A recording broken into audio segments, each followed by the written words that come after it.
All right, so tonight we are making some pork with sage and some breadcrumbs on it, and some couscous.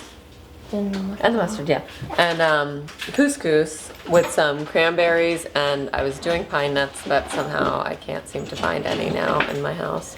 So maybe we'll do almonds or something. It's nice to have couscous. It's just a good base for all different stuff, and it's always in my cabinet. And the cranberries are sweet. Maybe we'll add a little feta to it, and then of course some herbs, and then something crunchy is nice. But if you don't have it, I don't have it tonight, or I may not have it. We'll see if I have some other stuff. You know, you just improvise. And so usually I'd have another vegetable with this, but it's late. I'm just gonna make the couscous and pork and just be done with it for tonight. So Ash, can you give me some mustard, please? Oh, yeah. So I have already, so I'm gonna get some mustard. So this is a breaded pork that my sister-in-law actually introduced me to. She made it once for dinner. Oh, I hope we have enough. See if we have any other mustard. Obviously I need to go shopping. Okay, so my sister-in-law made this. It was really great. We make it a little different. I think she put it on bake, and I am going to pan fry it. Yeah, let's try that. And also, you know, the traditional breading, which I do for chicken and sometimes pork and other things, is you put in flour, then you put it in an egg wash, which is egg and a little water. So flour and then egg and then the breadcrumbs. So, but this time, but for this one, I have 4 thinly sliced pork chops. I don't even know what they are, to be honest. They do have bones in them. That gives them nice flavor. Because they have bones, so I'm not really sure. Maybe cutlets. I don't even know.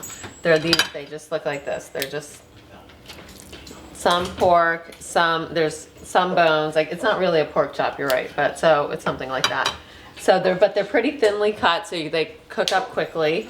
And instead of doing the whole rigmarole of the bread, the flour and eggs, and then the breadcrumbs, all I'm gonna do is put some mustard on them. The recipe, I think, had called for you put the mustard into the eggs, so then that's where it gets the mustard flavor. But I'm supposed to use Dijon mustard. Of course, I have Dijon. I don't know if I'll have enough. And then, no, I don't need that. And then, okay then. And then you put it into the breadcrumbs and then just fry it up. And then with my couscous, of course, it's just a cup of water, but I put chicken broth. You can put any liquid if you want. The chicken broth gives it some nice flavor. So I have a cup of chicken broth, and then I'm gonna use the couscous, and then at the end, I'll just add in my cranberries and my parsley. And that's it. Thanks. All right, and of course, you need your glass of wine. Here, let me grab my salt and my pepper. It's kosher salt and some freshly ground pepper. First, I'm just gonna season each side of the pork, or this side of the pork first. Then I'm gonna put some black pepper on it, just to flavor this up. You know what? I am going to turn on my couscous just so it's ready. Couscous takes 5 minutes to cook, but you need to heat up the water first. And I'm gonna turn on my oil here. I used canola oil, excuse me, because you can't use olive oil for something when you're doing something on sort of high heat. And also, we don't need any flavor. Canola oil is totally adequate. It has very little flavor. I think that's enough. It's just about a 1/4 inch, just so it gets one side of the pork. So we'll just do this each by itself. I'm gonna grab a spoon. You can use whatever utensil. You can do it with your hands if you want. I'm gonna use a spoon.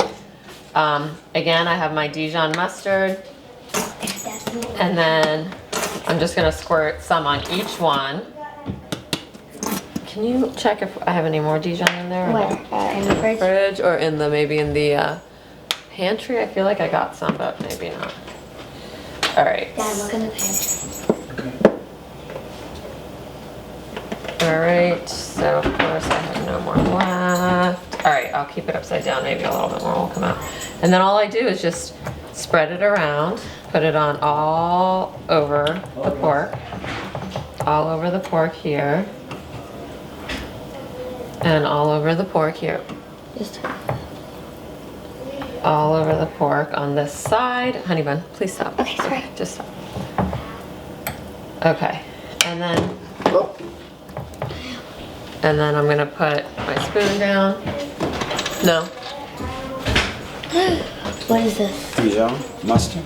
Okay, so this is whole grain Dijon. That's good. All right, so I'll put some on this one. We have a fridge outside that I forget what's out there usually. Here, you know what? Usually there's no dead time, but Okay, this doesn't look like it's good. All right. Anyway, so I have my pork. I'm gonna turn it over, and actually I'm gonna put two of them right out on here. And there's like a big thing of fat here. I'm gonna cut this off. Sometimes I like to trim the meat. Usually it's fine. Oh, I forgot about the. Okay. Anyway. So another thing that we need is, or we don't need. So I'm gonna put some sage. It's from my garden outside. I'm gonna put some sage on this, also on this pork. So I forgot to cut that up. Here, let me grab What this. herbs aren't from your garden? The cilantro that we used the other day. I had to buy that. I didn't have any more. But yeah, mostly the herbs. I try to get my garden nice and full of them. All right, so I'm gonna put it on the side of these ones, but of course on that one I forgot the sage. So here, I'll put it on the other side. Yeah, okay. All right, so then I'm gonna salt and pepper this side of my pork, and then I'm gonna try to get some more mustard. I guess I'm just gonna use the spicy brown mustard here, just a little bit. Again, use Dijon, it really has a nice flavor. The wine in it is great. And then I'm gonna mix around this mustard on this side, put a little bit of the sage on this side, and flip it over. Just do the flip. The flip. Okay, and then, oh, and these breadcrumbs are not I guess the regular breadcrumbs that you use. These are called panko breadcrumbs, and they're Japanese style. They're a little lighter, a little fluffier, I think, and give the pork a great texture. So here we're gonna do I'm gonna put a little bit more mustard on this one. And then we're gonna, on this? Because and then I'm gonna flip this thing. just flip it. I'm just gonna put it on the side here. I have probably a bigger plate. Usually I get smaller cutlets, but this time this is what they had. And so now I'm gonna put this one on here. I'm gonna put a little salt and pepper on here. And I'm gonna throw a teeny bit of the breadcrumbs into my oil and just see if it's almost ready. You know, when you put the meat in, you want it to sizzle a little bit and I think it's great. and fry up nicely. You don't want it just sitting there soaking in oil. Then that's when it just gets absorbed all into the meat and not just Wait, what does it mean to like sizzle and fry? Oh, like. yeah, it just like means it's hot enough, like when we, like yesterday. So what's this like? So that's not quite ready because it should just like right when I put it in, it should like psst, like sort of start sizzling. It kind of is, but it's kind of not. So. It's not all the way All right. right. And then, so I'm just gonna put a little bit more. So you see how even without the egg wash and the flour and that whole thing, there is, the breadcrumbs are sticking onto my my pork chops here. So you don't always need to put a bunch of eggs and stuff into this. Okay, sorry, Tramp. He likes to sit and wait for food here. I'm gonna grab. And of course the food comes, but. I'm gonna grab some cranberries that I'm gonna be putting in to my couscous here, and they're really sweet and tangy. So good. But I'm gonna just chop them up a little because you can leave them whole, but I think it tastes better when you just get a little taste of it, not a whole big chunk of it. So I'm just gonna cut these up. Dried cranberries. a raisin, but a cranberry. And then, and then, so that's That. that was simple. We'll put this over on the side here until we're ready. Pick one. You know what, I'm gonna put this all into a bowl. I'll get one. Want to get one of those glass ones of your guys? Uh-huh. So, our pan is pretty much ready, so I'm gonna put one of my pork chops in here. Here we go. That's the sizzle Oh you my want to hear. god. That's the sizzle that you want to hear from it. You don't want to crowd the pan. I'm only gonna put 2 in here. So now we have those 2. They're pretty thin, so they need only like maybe 3 minutes aside. And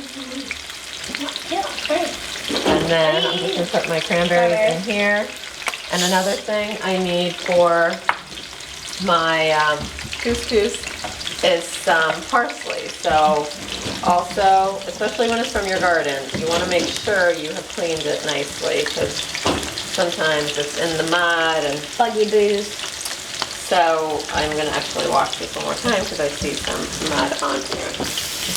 Nobody wants to be eating any mud. Except Jake, he really likes it, so that's fine. I'll put that one in for you. Okay. All right, and then, so here I got my parsley. Again, I put a timer on my microwave for the pork, but you really don't need to. But then it's like I can just concentrate on other things and not even worry about Wait, having it overcook or 5 anything. minutes each side. 3 minutes each side.